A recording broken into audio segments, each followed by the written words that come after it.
Magandang umaga po sa ating lahat. Papasalamat ako sa Panginoon sa pagkakataon muli na pangunahan ang ating panambahan sa araw na ito. Simulan po natin ito sa panalangin. Samahan niyo po ako. Ama namin Diyos na pinakamakapangyarihan sa lahat, Lord, thank you po sa pagkakataon na to muli na pwede ka namin purihin ng sama-sama. Thank you po Lord God sa pagising mo sa aming umaga na ito, Lord God. Talagang samahan niyo po kami.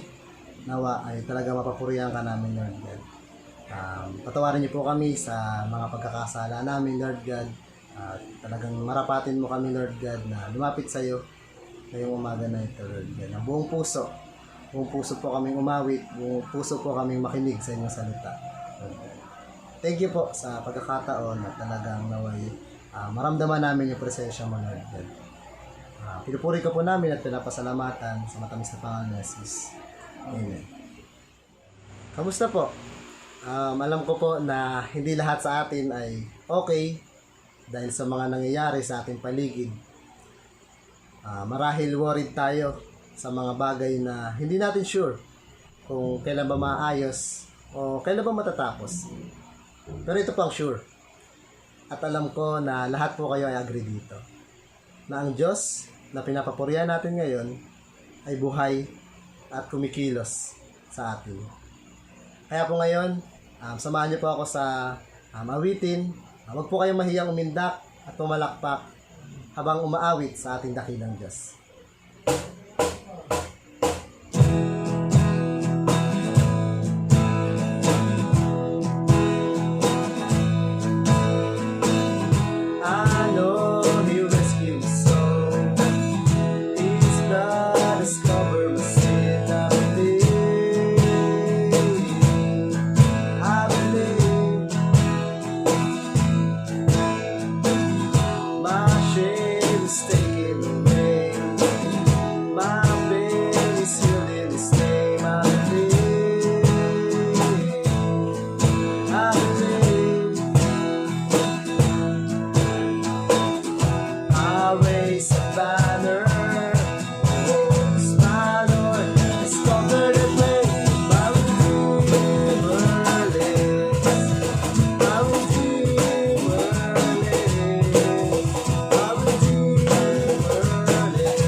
Patuloy po natin papurihan ang ating Panginoon.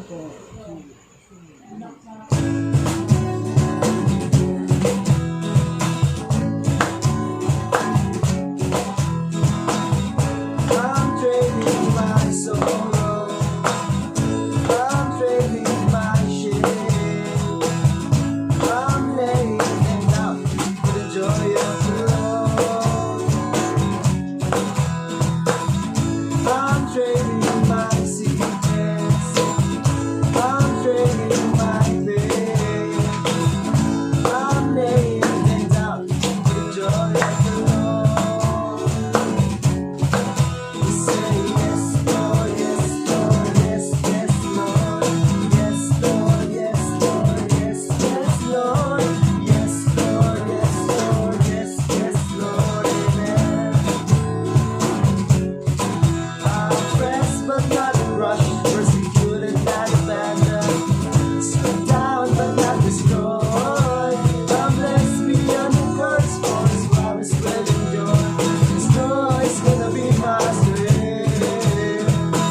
yes, Lord, yes, yes, Lord, yes, Lord, yes, Lord, yes, yes, Lord, yes, Lord, yes, Lord, yes, yes, Lord, amen. We say yes, Lord, yes, Lord, yes, yes, Lord, yes, Lord, yes, Lord, yes, yes, Lord, yes, Lord, yes, Lord, yes, yes, Lord, amen.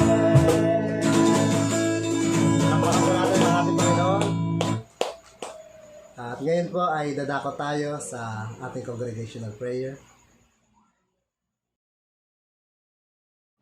Sabi po sa Mark 11:24, whatever you ask for in prayers, believe that you have received it and it will be yours. So manalangin po tayo. Father God in heaven, we thank you for today.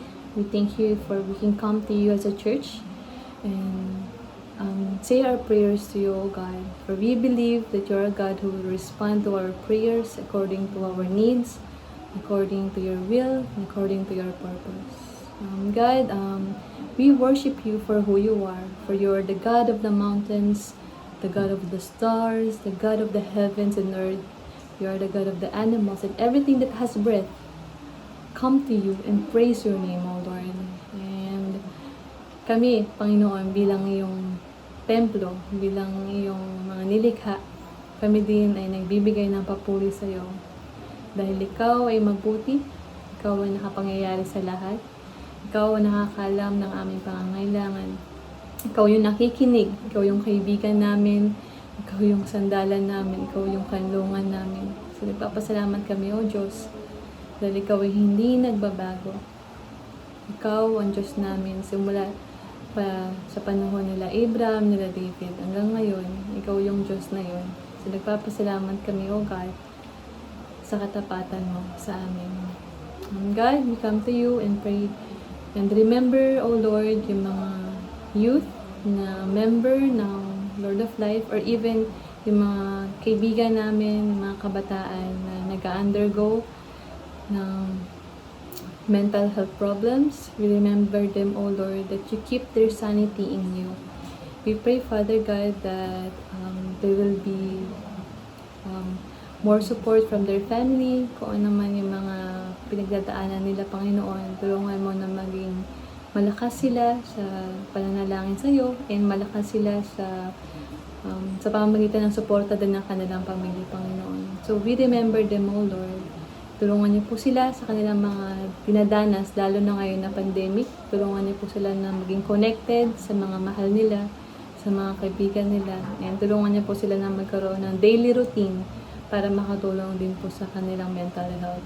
And God, we also remember for those who are unemployed. Madami nawala ng trabaho ngayong pandemic. And we cast our cares to you, O God. Ikaw yung nakakaalam sa mga pangangailangan nila. Pero tulungan mo rin kami, Panginoon, bilang isang iglesia na mag-reach out sa mga pamilya o sa mga tao na nawala ng trabaho na tumugon din sa kanilang pangangailangan. So help us, Lord, to get out of our comfort zone and reach and help those who are in need. Salamat, God. Salamat dahil sa patuloy na provision mo rin sa bawat pamilya na meron sa Lord of Life na pwedeng tumulong sa ibang tao. God, we also remember for those who are infected by the virus. We pray, God, na makarecover na po sila and kayo po niya magpalakas ng kanilang katawan, Panginoon, para sila ay gumaling at hindi magpatalo dun sa sakit na yan, Panginoon. We also remember din, God, yung mga frontliners na hanggang ngayon ay talagang lumalaban pa rin at tumutulong sa mga nangangailangan. At hinihiling na ang Panginoon na kayo po yung patuloy na mag-protect sa kanila, sa kanilang family, that they will gain that strength as well, O Lord. At hindi sila ma-infect ng virus na ito, Panginoon. And salamat din po, God, sa patuloy na pagtulong mo sa mga preachers ng Lord of Life. And I pray that you continue to help them kahit in the midst of this crisis. They will have that sound mind to study your word and to be prepared in in preaching your word. Kahit recorded lang ito, Panginoon. Help them to be faithful in doing the duty that you have given them. And also pray, God, that you will also help yung council leaders ng church. Dinadalangin namin, Panginoon, na kayo po yung tumulong sa kanila, saka naman yung mga pwedeng gawin para makatulong ng mga decisions na kailangan pagdesisyonan na. Tulungan niyo po sila dun, God. Bigyan niyo po sila ng karunungan sa bawat kilos na gagawin nila, and help them to consult you always and to come to you in prayer. And salamat din, God, talaga sa pagpapagal ng elders and deacons para matulungan din po at ma-reach yung mga community na nangangailangan ng tulong. Salamat din, God, sa ministry ng Praise and Worship. Thank you for Joanna and Janina for sustaining them.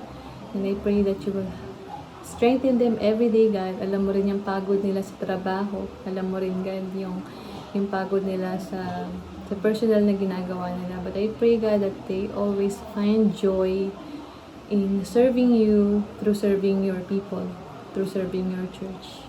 And God, salamat din po sa patuloy na pagkalinga mo sa mga nawalan ng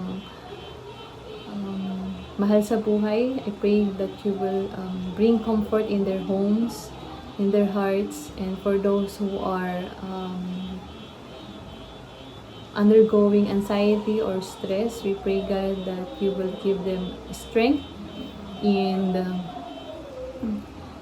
finding comfort in you, Lord God.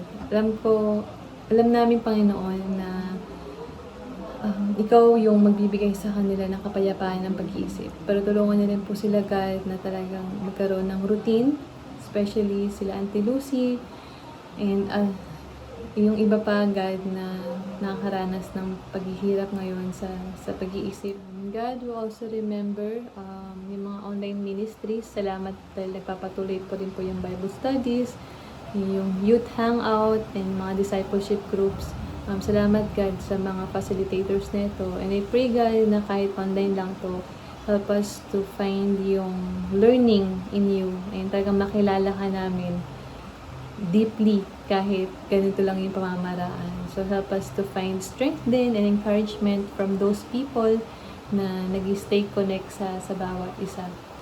God, salamat din po sa ulan, salamat din po sa araw na kayo po yung nagbibigay sa bawat isa para maranasan namin yung lamig ng panahon at yung init ng panahon. And God, we also remember the missionaries. I pray, God, that you will help them sa family nila or sa personal na need nila. Kayo po yung patuloy na naging source of joy nila. I pray, God, that they will find rest in the midst of crisis. Kahit may times pa rin na busy sila sa online or paano nila gagawin yung ministry nila ngayong crisis. Pero dinadalayan ko po sa Panginoon na bigyan nyo ng direction sa ngayon na merong new normal. Tulungan niyo po sila sa kung paano nila gagawin yung ministry na in-entrust mo sa kanila. Ganun din po sa amin, Panginoon. So, help us, Lord, to continually reach out and be an encouragement to our brothers and sisters, to our friends, to our relatives, especially to those, God, na hindi pa nakakakilala sa'yo. Salamat to, Diyos. Ikaw ay mabuti, ikaw ay tapat. Kaya tulungan mo kami na hindi mapagod na manalangin sa iyo at lumapit sa iyo. Salamat po. In Jesus' mighty name we pray. Amen. Share ko lang po sa verse na 1 Corinthians 6:19. Di nyo ba alam na temple ng Holy Spirit ang katawan nyo? Namumuhay siya sa inyo at binigay siya sa inyo ng Diyos. Hindi kayo ang may-ari ng katawan nyo. Diyos ang may-ari niya. Yun po. Sa sunod na ating awitin, i-take po natin itong isang panalangin na talagang gawin ni God yung buhay natin na banal niyang tahanan. Umawit po tayo.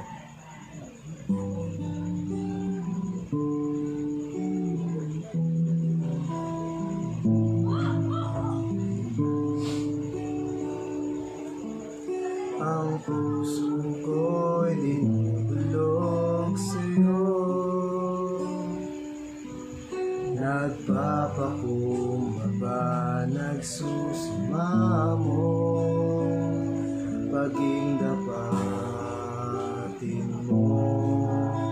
Ikaw ay mamasdan, makanihikan, sa'yo ay bumisan.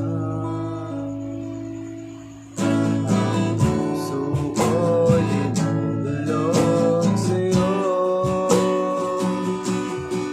nagpapakumbaba, nagsusumamo, paging dapatin mo. Ikaw ay mamasdan, makanihikan, sa'yo ay bumisan. Loobin mong ang buhay ko'y maging banal mong tahanan. Luglugan ang iyong wagas na pagsimba. Daluyan na walang hanggang mga puri pagsamba. Magaling ka, O Diyos, yun at kailanman. Loobin mo ang buhay ko'y maging banal mong tahanan. Luglugan ang iyong wagas na pagsinta. Daluyan ng walang hanggang mga papurit pagsamba. Maghari ka, O Diyos, ngayon at kailanman. Maghari ka, O Diyos, ngayon at kailanman. Ama namin Diyos na pinakamakapangyarihan sa lahat, Lord, tunay nga na ikaw na ang may-ari ng aming katawan. At talagang, Lord, tulungan niyo po kami na talagang ialay ito sa inyo, Lord God. Gawin namin, Lord God, yung mga nais mo, Lord God. At hindi yung mga nais namin, Lord God. Hayandaan niyo po ang aming mga puso at isip, Lord God, sa salita mo ngayong umaga na ito. Puspusin niyo po ng inyong banal na spirito ang mensahero mo ngayong umaga. Tago mo po siya sa inyong likuran. Tunay na ikaw po ang makita namin, Lord God. Tunay na maintindihan namin yung mensahe mo at may apply namin ito sa aming buhay. Maraming salamat po, Lord God. Pinupuri ka po namin at pinapasalamatan. Matamis na pangalan ni Jesus. Amen. Magandang umaga po sa inyong lahat. Isang malaking balita po nitong mga nakaraang linggo, yung hindi pagka-renew ng prangkisa ng pinakamatanda at pinakamalaking media network dito sa ating bansa. Ano po kaya ang dahilan? Ayon po sa isang mambabatas, nasaktan daw po kasi ng media network ang damdamin ng ating pinuno. Mahigit 2,800 years ago, may isang hari ng Babylonia ang nasaktan din ang damdamin.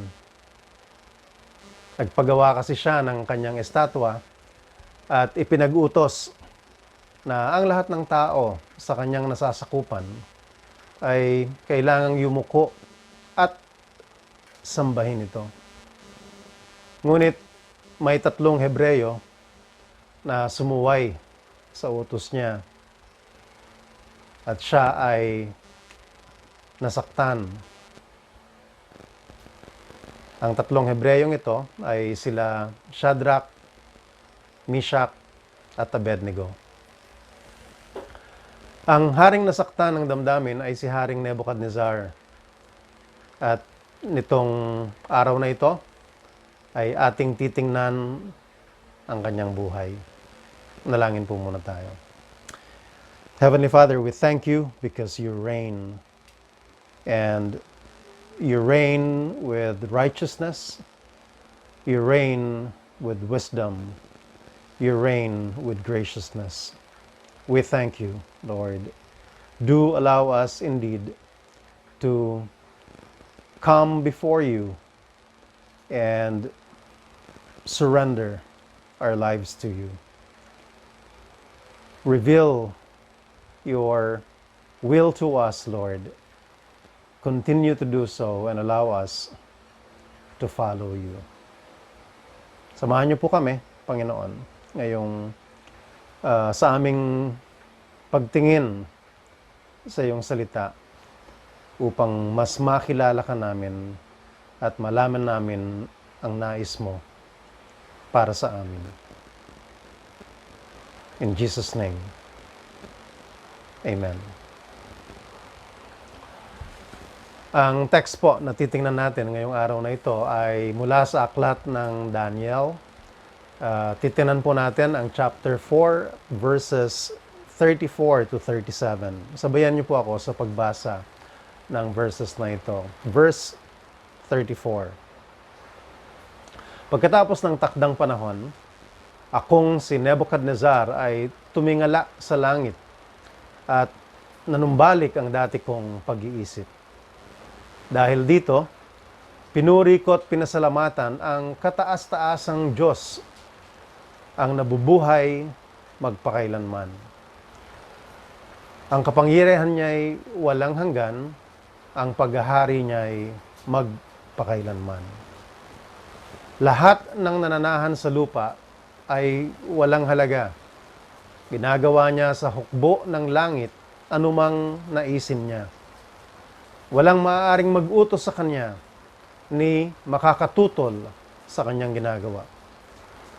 Nang manauli ang aking pag-iisip, nanumbalik din ang aking karangalan at kapangyarihan. Muli kong tinanggap ang aking mga tagapayo at mga tagapamahala at ako'y naging higit na dakila at makapangyarihan kaysa dati.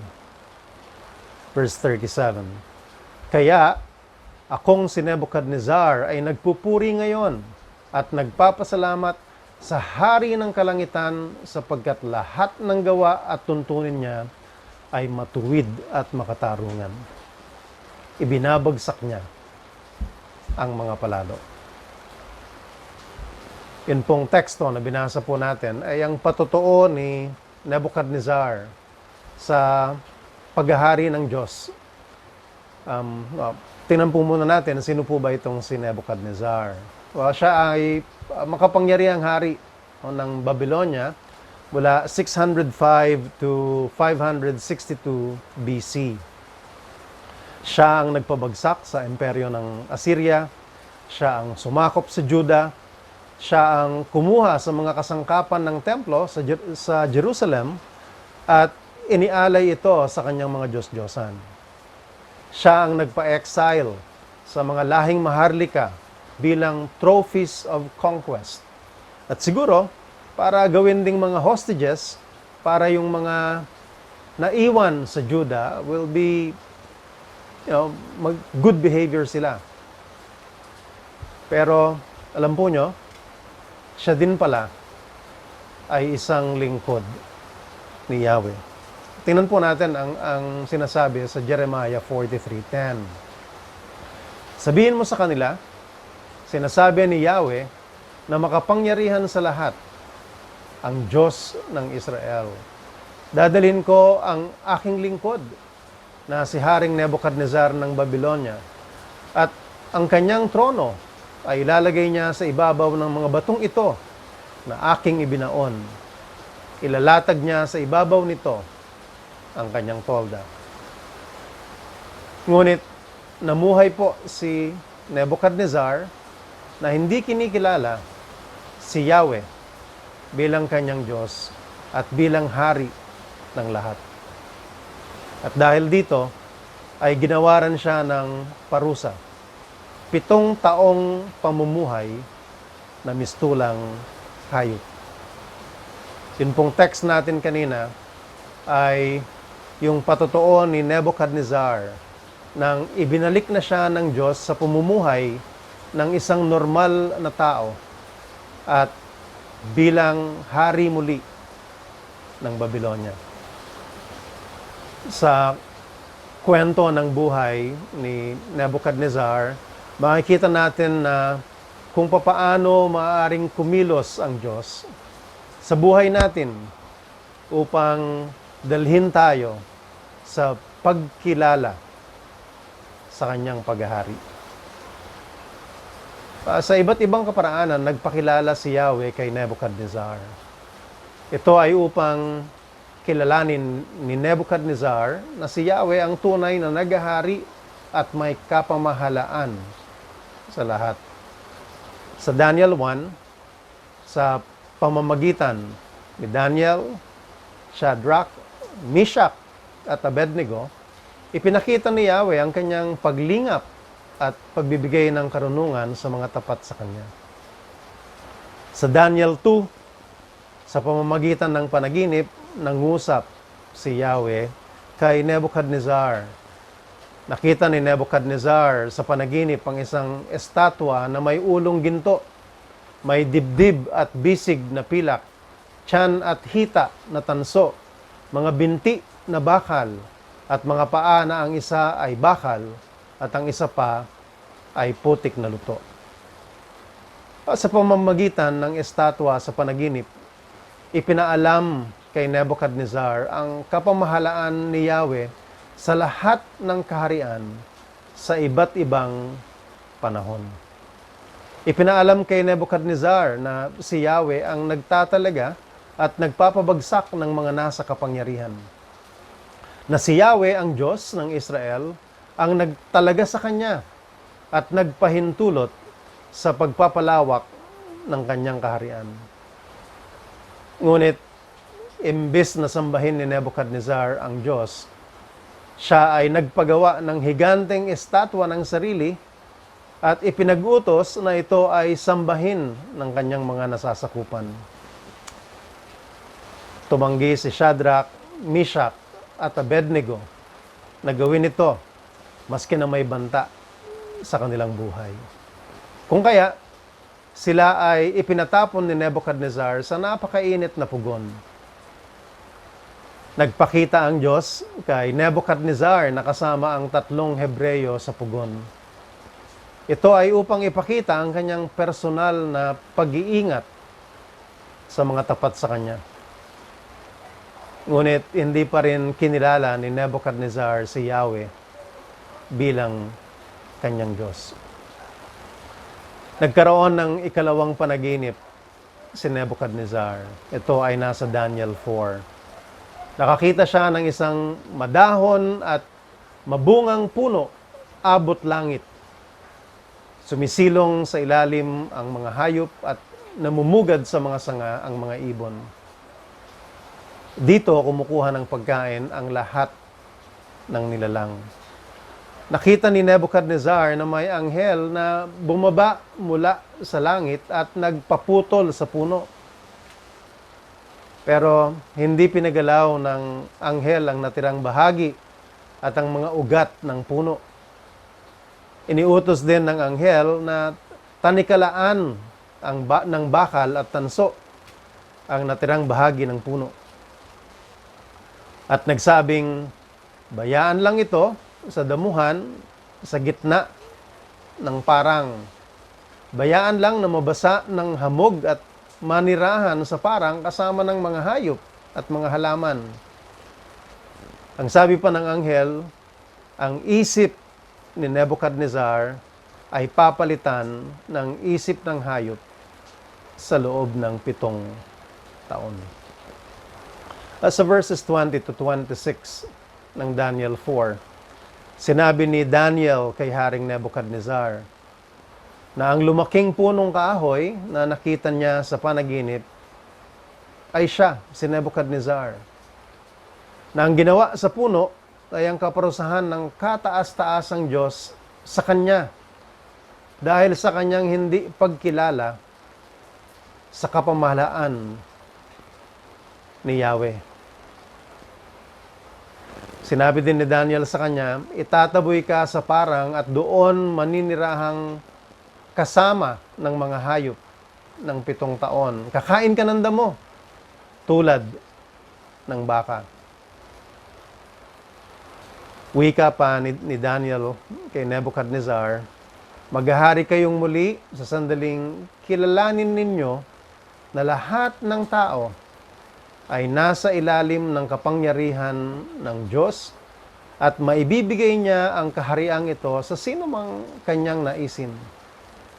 Nakiusap pa si Daniel kay Haring Nebuchadnezzar sa verse 27 ng Daniel 4. Ito ang sabi ni Daniel sa Haring Nebuchadnezzar. Kaya mahal na hari, dinggin po ninyo itong ipapayo ko. Tigilan na ninyo ang inyong kasamaan at magpakabuti na kayo. Huwag po kayong maging malupit sa mahihirap na mamamayan upang manatiling payapa ang iyong buhay.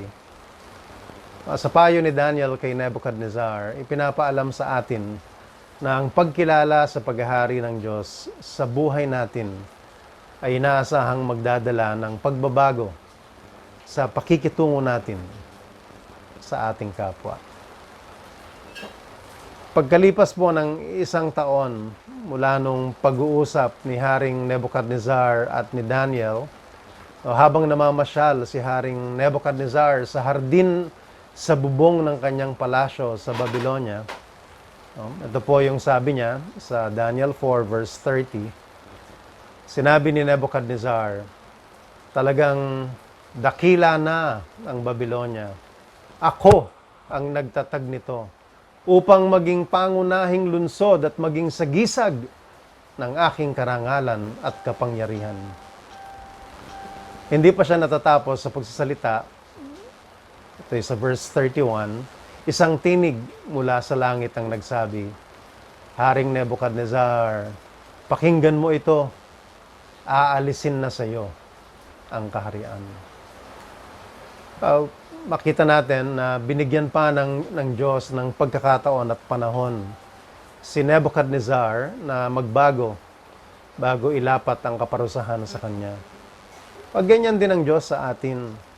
Maraming pagkakataon at mahabang panahon ang kanyang ibinibigay upang kilalanin natin siya na siya ang naghahari sa buhay natin at upang tayo ay tumalikod sa ating mga maling gawain. Nabigyan ng panahon si Nebuchadnezzar pero hindi pa rin siya nakinig sa Diyos. Ano ang pangunahing kasalanan ni Nebuchadnezzar? Ang kanyang pangunahing kasalanan ay pride. Hindi niya kinilala ang paghahari ng Diyos. Ang kaparusahang ginawad sa kanya ang mamuhay na wala ang lahat ng authority niya, ang lahat ng karangyaan niya, ang lahat ng mahalaga sa kanya ay upang ma-realize niya na ang Diyos ang nagbigay ng lahat ng ito sa kanya. Iginawad ang kaparusahan kay Nebuchadnezzar upang kilalanin niya na ang Diyos ang naghahari sa lahat. Ang Daniel 4 verses 34 to 37 ay ang patotoo ni Nebuchadnezzar nang matapos na ang kanyang kaparusahan. Dahil kinilala na niya ang paghahari ng Diyos sa lahat. Ito po ang sabi niya sa verse 34. Pagkatapos ng takdang panahon, akong si Nebuchadnezzar ay tumingala sa langit at nanumbalik ang dati kong pag-iisip. Ang kanyang pagtingala sa langit ay ang kanyang pagkilala sa paghahari ng Diyos sa lahat, ang pagkilala na si Yahweh ang naghahari sa buhay niya. Ang patotoo ni Nebuchadnezzar na nasa verses 34 to 37 ay kanyang inihayag sa madla. Ito ay personal base sa kanyang sariling karanasan at ang kanyang patotoo ay pagbibigay ng pagpupuri at pasasalamat sa totoong hari ng lahat. Tingnan po natin ang nilalaman ng kanyang patotoo. Sa verse 34, ang sabi po niya, dahil dito, pinuri ko't pinasalamatan ang kataas-taasang Diyos. Kinilala ni Nebuchadnezzar na hindi siya ang may kapamahalaan sa buhay niya. Kinilala ni Nebuchadnezzar na hindi ang kanyang mga dating sinasambang Diyos-Diyosan ang may kapamahalaan sa buhay niya at sa kanyang mga nasasakupan. Kinilala niyang ang Diyos, si Yahweh, ang naghahari sa lahat. Kung papaano kinilala ni Nebuchadnezzar ang Diyos, itanong po natin sa ating mga sarili, ganoon din ba ang pagkilala natin kay Jesus? Kung kinikilala mo na ang Diyos ang naghahari sa lahat at ikaw ay may kaugnayan o relationship sa Kanya sa pamamagitan ni Kristo, wala ka dapat ipangamba kahit anuman ang nangyayari o mangyayari. Because if God is for you, who can be against you? Pero marami po sa atin na nagsasabing nasa atin si Kristo, pero hindi pa rin naman lubos ang paghahari ni Kristo sa ating buhay. Sa maraming bagay, ang sarili pa rin naman natin ang ating sinusunod. Pero ang nais ng Diyos ay maghari siya sa lahat ng aspeto ng buhay natin. Pero ano po ba ang pumipigil sa atin upang maging lubos ang ating pagkilala kay Jesus bilang hari ng ating buhay? Masyado bang mahalaga ang oras natin sa trabaho?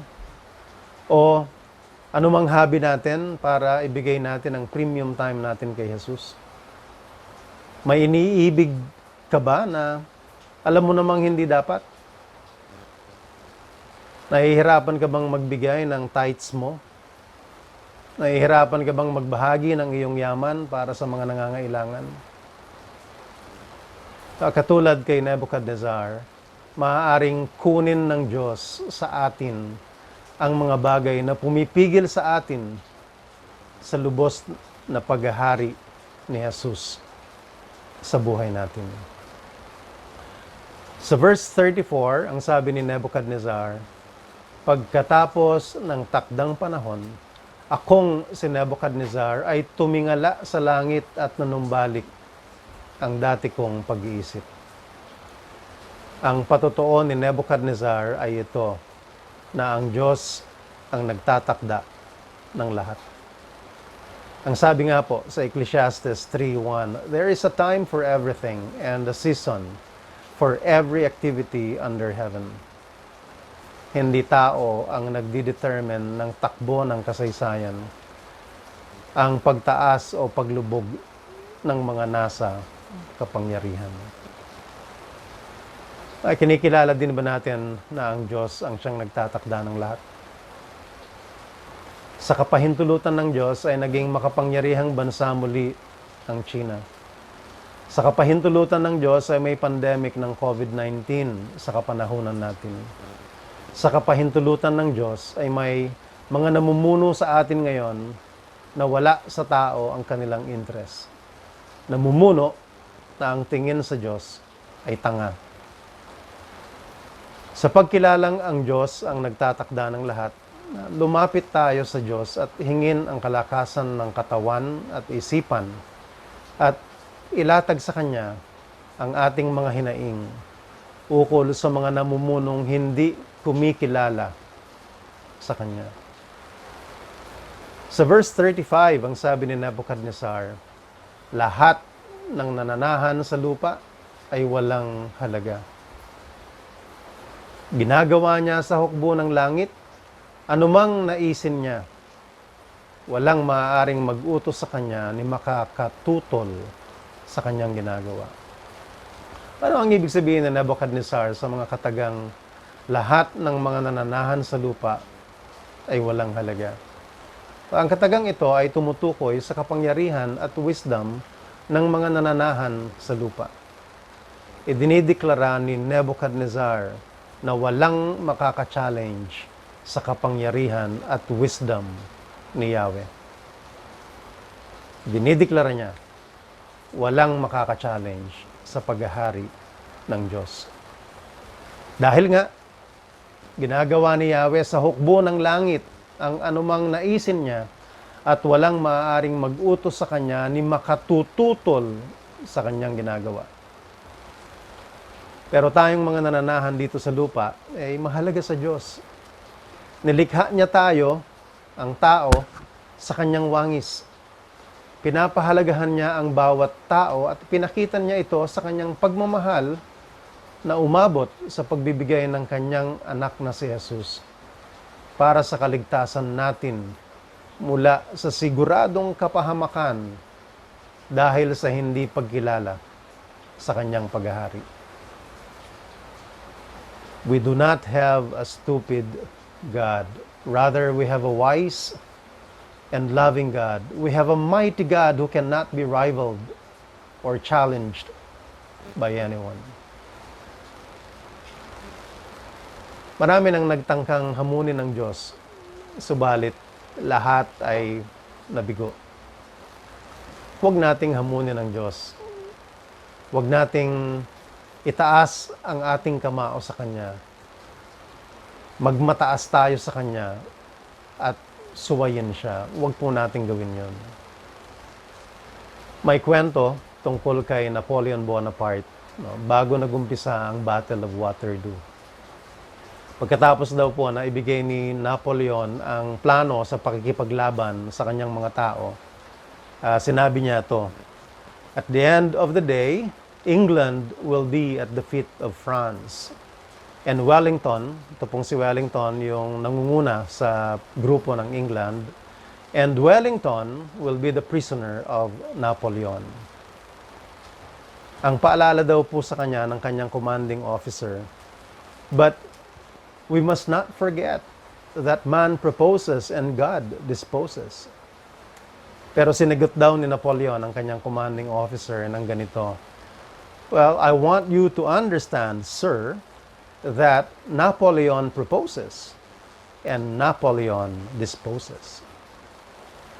Si Victor Hugo, may akda ng Les Miserables, ay isinulat ito tungkol sa Battle of Waterloo.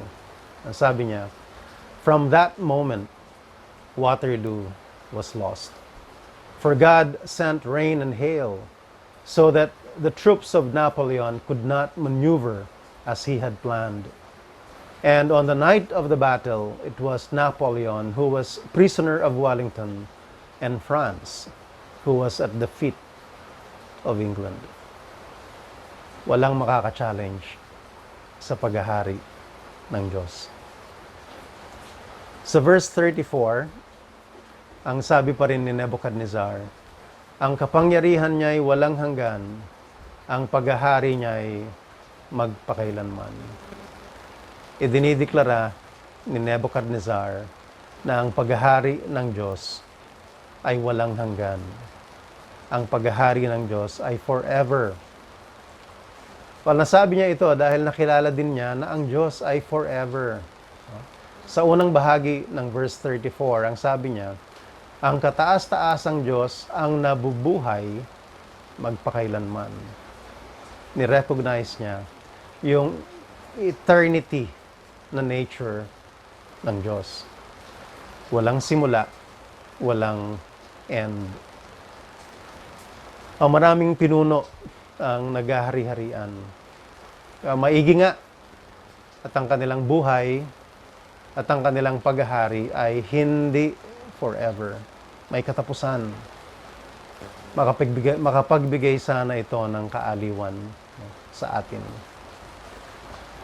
Sa verse 37, ang sabi ni Nebuchadnezzar, "Kaya akong si Nebuchadnezzar ay nagpupuri ngayon at nagpapasalamat sa hari ng kalangitan sapagkat lahat ng gawa at tuntunin niya ay matuwid at makatarungan." Well, kinilala niyang deserve niya yung kaparusahang ibinigay sa kanya dahil tinanggap niyang siya nga ay naging palalo. Kung kaya, nasabi niyang ibinabagsak ng Diyos ang mga palalo. ikalima niyang patutuo tungkol sa paghahari ng Diyos, na ang paghahari ng Diyos ay matuwid at makatarungan. Kaya walang sino man dapat sa atin yung magrereklamo sa Diyos na sasabihin natin, bakit ganito ang nangyayari sa akin? Dahil ang Diyos ay makatarungan at siya ay matuwid. Kung ano man ang nangyayari sa buhay natin na ayaw natin, siguro, hindi pala siguro, deserve natin yon, no? O consequence ito ng action natin. Dapat nating ipagpasalamat na ang Diyos na naghahari sa lahat ay naghaharing matuwid at makatarungan. Ipagpasalamat natin na ang Diyos ay hindi whimsical, walang kinikilingan, bagkus ay nagnanais ng kabutihan ng lahat. Ipagpasalamat natin na ang Diyos na matuwid at makatarungan ay mahabagin at mapagmahal. Ang Diyos ay nagbibigay ng mga pagkakataon upang siya ay kilalanin. Mahaba ang kanyang naging pasensya sa palalong Nebuchadnezzar. Muli, ang pangunahing kasalanan ni Nebuchadnezzar ay ang hindi pagkilala sa paghahari ng Diyos sa kanyang buhay. Pero ang Diyos, siya mismo ang gumawa ng paraan upang matanggap ni Nebuchadnezzar kung sino nga ba ang totoong hari.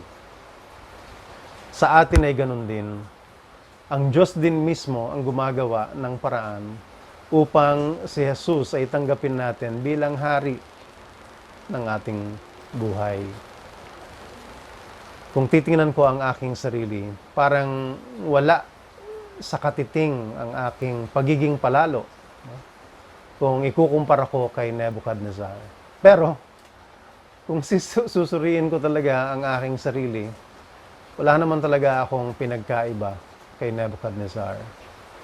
May parehong yugto sa buhay namin na walang pagkilala sa paghahari ng Diyos sa buhay namin. May parehong yugto na ang gusto ng sarili ang sinusunod. Lumaki po akong may kaalaman na may Diyos. Lumaki akong may kaalaman kung sino si Jesus na namatay siya sa krus upang mapagbayaran ang kasalanan ng mga tao. Pero lumaki rin akong may pag-iisip na kapag ka nagkasala ako ay mapapagbayaran ko ito sa iba't ibang kaparaanan. Kaya lumaki akong may pag-iisip na mabuting tao ako. Naisip ko din kasi na hindi naman ako nakapatay ng tao. Although sa isip ko, gusto kong may mga mawala sa mundo. Hindi naman ako nagnakaw ng malaki. Nangungupit lang naman ako sa nanay ko. Hindi naman ako ng rape, pero kung ano-ano ang naglaro sa isip ko. Ang naging panuntunan ko ng mabuti ay mula sa aking sariling kaisipan. Kumatok ang Diyos sa puso ko ng ilang beses. Sa kolehiyo, nabuo ang ilang katanungan sa isip ko patungkol sa kinagisnan kong paraan ng pagsamba. Marahil, ginamit ng Diyos ang ilan sa mga babasahing nadaanan ko upang mabuo ang mga tanong sa isipan ko. Pero naging mali ang paling ko, pati ang Eastern mysticism ay in-explore ko. May mga naging kaklase akong mga born again. Wala silang sawa sa pag-imbita sa akin na sumama sa kanilang Bible studies. Pero maanghang ang sagot ko sa kanila kapag ako ay kanilang iniimbitahan. Sasabihin ko, ayaw ko. Sasabihin nyo lang naman na ako ay makasalanan. Binigyan din ako ng pagkakataon na makapagtanong sa isang lingkod ng Diyos sa kinagisnan kong pananampalataya. Pero ang natanggap ko lang sa kanya, nakasagutan ay ang mga tagang, I pity you boy, you are in the dark. Nang pumasok ako sa graduate school, naging thesis area ko ay sa Montalban. Naganap ako doon ng bahay na maaaring matirhan. Dinala ako ng Diyos sa bahay ng isang pastor. Sa ilang gabing nagkakasama kami sa hapagkainan, nagkaroon ako ng pagkakataon na maitanong ang marami kong katanungan sa kinagisnan kong pananampalataya. Sa bawat pagsagot niya, ibubuksan niya ang Biblia. Sa huli, ang tanong niya sa akin ay kung meron akong Biblia. Sagot ko naman, marami po sa bahay namin. Tanong niya ulit, binabasa mo ba? Natapos ang usapan namin na ang sabi lang niya, Brad, bakit hindi mo basahin ang Biblia? Nangusap ang Diyos kay Nebuchadnezzar sa iba't ibang kaparaanan upang makilala niya ang totoong Diyos na naghahari sa lahat. Ginamit ng Diyos sa akin ang iba't ibang kaparaanan upang makilala ko ang totoong Diyos na naghahari sa lahat. Nang kilalanin ni Nebuchadnezzar ang paghahari ng Diyos sa lahat, ay hindi lamang siya ibinalik ng Diyos sa pagiging hari ng Babylonia. Naging higit na dakila at makapangyarihan pa siya kaysa dati. Ang sabi niya sa verse 36, nang manauli ang aking pag-iisip, nanumbalik din ang aking karangalan at kapangyarihan. Muli kong tinanggap ang aking mga tagapayo at mga tagapamahala at ako'y naging higit na dakila at makapangyarihan kaysa dati. Pabahagi ng patutuo ni Nebuchadnezzar ay ang katotohanang ang pagtanggap sa paghahari ng Diyos ay nagdadala hindi lamang ng restoration, kundi may upgrade pa. Ang taong hindi nagpapasailalim sa paghahari ng Diyos ay itinuturing ng Diyos na kanyang kaaway. Ito po ang sabi sa Romans 8:7, kaya nga kapag sinusunod ng tao ang mga hilig ng laman, siya'y nagiging kaaway ng Diyos sapagkat hindi niya sinusunod ang batas ng Diyos. At talaga namang hindi niya kayang sundin ito. Sa Good News Bible, ang sabi, and so people become enemies of God when they are controlled by their human nature, for they do not obey God's law, and in fact, they cannot obey it. Ang taong kumikilala sa paghahari ng Diyos sa lahat sa pamamagitan ni Jesus ay nagiging anak ng Diyos. Tingnan po natin ang sinasabi sa Galatians 4 at makikita po natin dito, hindi lamang restoration, kundi napakaraming upgrade at hindi po ito kumpletong list. Galatians 4, mula verses 3 hanggang 7, basahin po natin siya. Noong hindi pa tayo nananalig kay Kristo, tayo'y nasa ilalim ng mga tuntuning umiiral sa sanlibutan ito. Ngunit, nang sumapit ang takdang panahon, isinugo ng Diyos ang kanyang anak. Isinilang siya ng isang babae at namuhay sa ilalim ng kautusan, upang palayain ang mga nasa ilalim ng kautusan. Sa gayon, tayo'y maibibilang sa mga anak ng Diyos. At upang patunayan na kayo'y mga anak ng Diyos, isinugo niya ang espiritu ng kanyang anak sa ating mga puso, at nang sa gayon ay makatawag tayo sa Diyos ng Ama, Ama ko. Hindi na kayo alipin, kundi anak. At dahil kayo ay anak, kayo ay ginawa rin ng Diyos bilang mga tagapagmana niya. Ang dami pong upgrades, di ba? Ang pagtanggap sa paghahari ng Diyos sa pamamagitan ni Hesukristo ay nagdadala hindi lamang ng restoration, kundi may upgrade pa. Sa Revelations 19, verse 16, tinawag si Jesus na King of Kings and Lord of Lords. Sa Colossians 1:16 sa ISB, ang sabi tungkol kay Jesus, for by Him all things in heaven and on earth were created, things visible and invisible. Whether they are kings, lords, rulers, or powers, all things have been created through Him and for Him. Sa John 14:6, ang sinabi ni Jesus tungkol sa kanyang sarili, I am the way, the truth, and the life. No one comes to the Father except through me. At si Jesus pa rin po ang nagsasalita sa John 3:16 na nagsabing, For God so loved the world that He gave His only begotten Son, that whosoever believes in Him should not perish, but have everlasting life. Well, ibinigay na po sa atin ni Jesus ang paraan upang hindi na tayo ituring na kaaway ng Diyos Ama. Katulad ng pag-imbita kay Nebuchadnezzar, si Jesus ay nag-iimbita sa ating lahat upang kilalanin siya bilang hari ng ating buhay.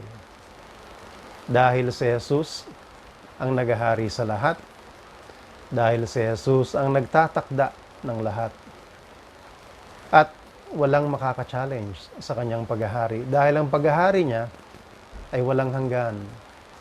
At ang paghahari niya ay makatuwiran at matuwid na nagbibigay ng restoration at upgrade.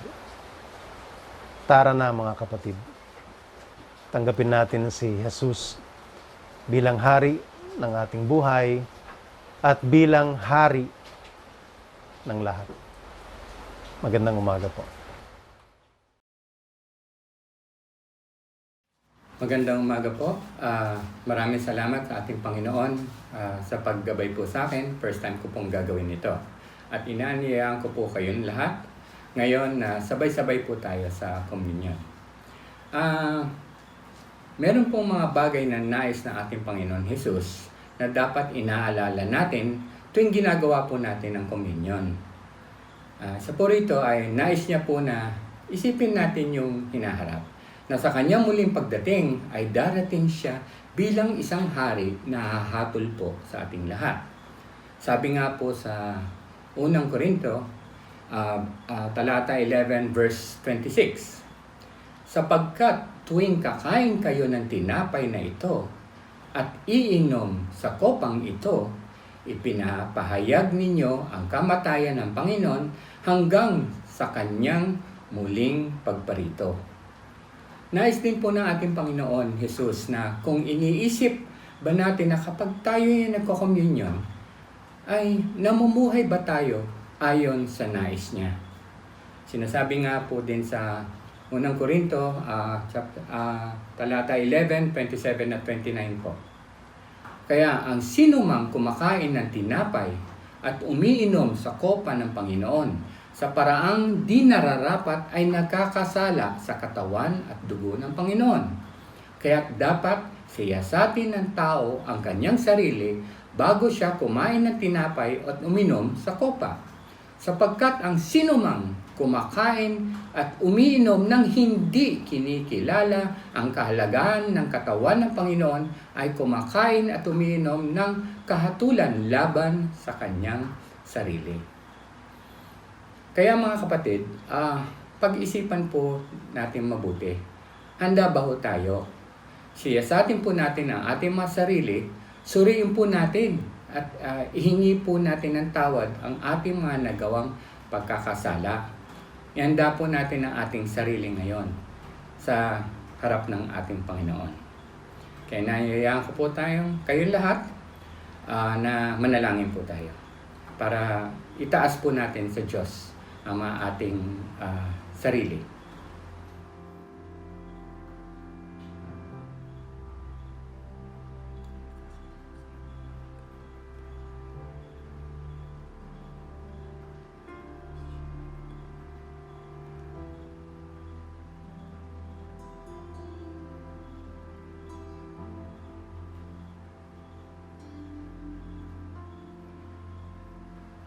Panginoon, maraming salamat po sa pagmamahal na pinapakita niyo sa amin. Kung meron man kaming maling ginawa, Lord, itinataas namin ito sa inyo. Humingi kami ng kapatawaran sa lahat ng mga nagawa naming kasalanan at mga mali sa buhay. Panginoon, tulungan niyo po kami na lumago at maging malapit sa inyo. Turuan niyo kami, Lord, at gabayan sa lahat ng mga desisyon na ginagawa namin sa buhay namin. Tawarin niyo kami, Panginoon. Lumalapit kami ngayon, Lord, dahil mahal po namin kayo. Lahat po ito tinataas namin sa manumit sa pangalan ni Jesus. Amen. Para po sa ating banal na hapunan, habang sila'y kumakain, dumampot po si Jesus ng tinapay at matapos magpasalamat sa Diyos ay pinaghati-hati niya iyon. Ibinigay sa mga alagad at sinabi, "Kunin ninyo ito at kainin. Ito ang aking katawan."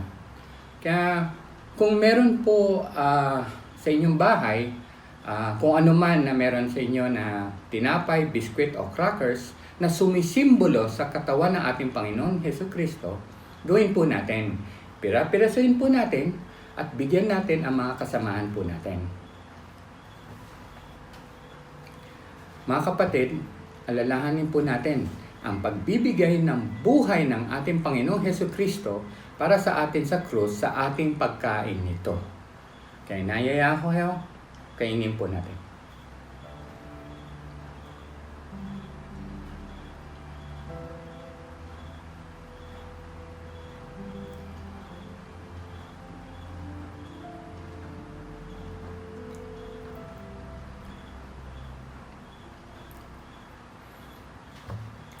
Matapos magapunan, dumampot po ang Panginoon Hesukristo ng kopa at sinabi, "Ang kopang ito ang bagong tipan ng Diyos na pinagtibay ng aking dugo. Tuwing iniinom ninyo ito, gawin ninyo ito bilang pag-alala sa akin. Ito ang aking dugong binubuhos para sa kapatawaran ng kasalanan ng marami."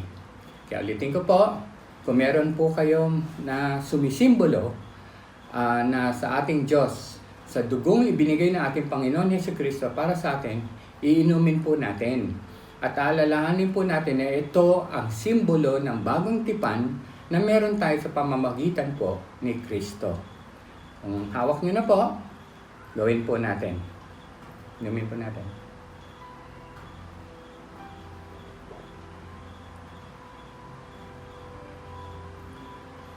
Manalangin po tayo. Panginoon, maraming salamat, Lord. Itinaas na po namin sa inyo ang buhay namin, Panginoon.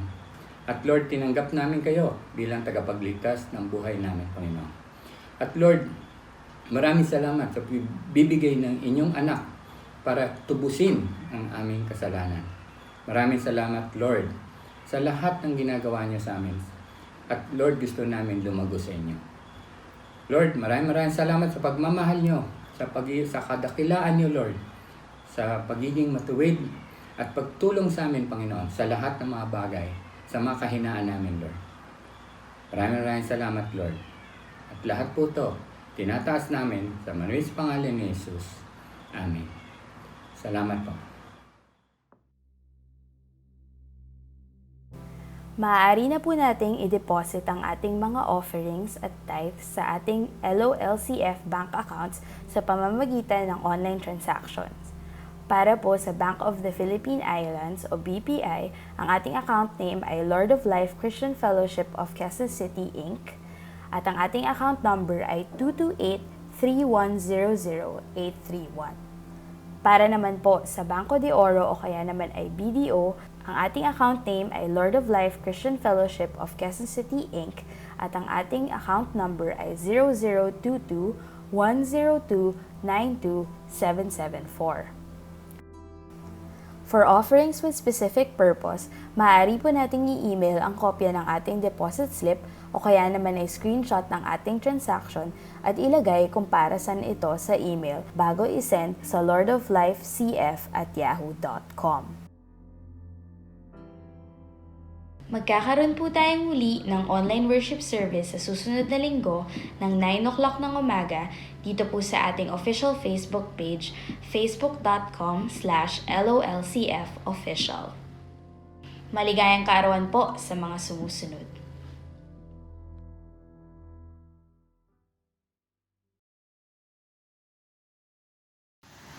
Maraming salamat po sa mensaheng galing natin ngayong umaga.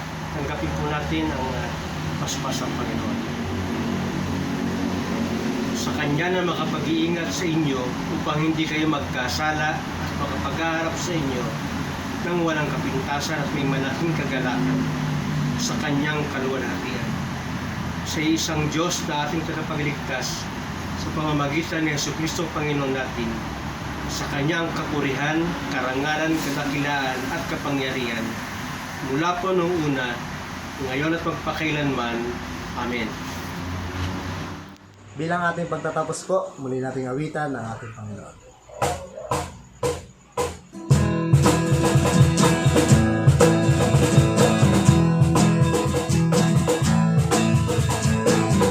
I know He rescued the soul.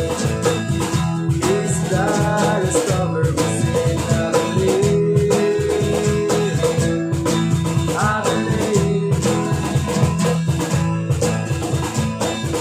My shame is taken away. My pain is healed in His name. I believe. I believe. I raise the banner. Oh, my Lord has covered the grave. My Redeemer lives. My Redeemer lives. My Redeemer lives. My Redeemer lives. You lift my burden. I'll rise with you. Dancing on this mountain top to see your kingdom come. My Redeemer lives. My Redeemer lives. My Redeemer lives. My Redeemer lives.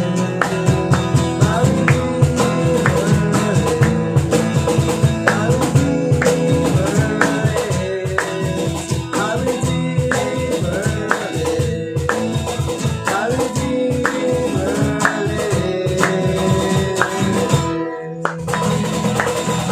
Magandang umaga po sa ating lahat. Ingat-ingat po tayo. God bless po.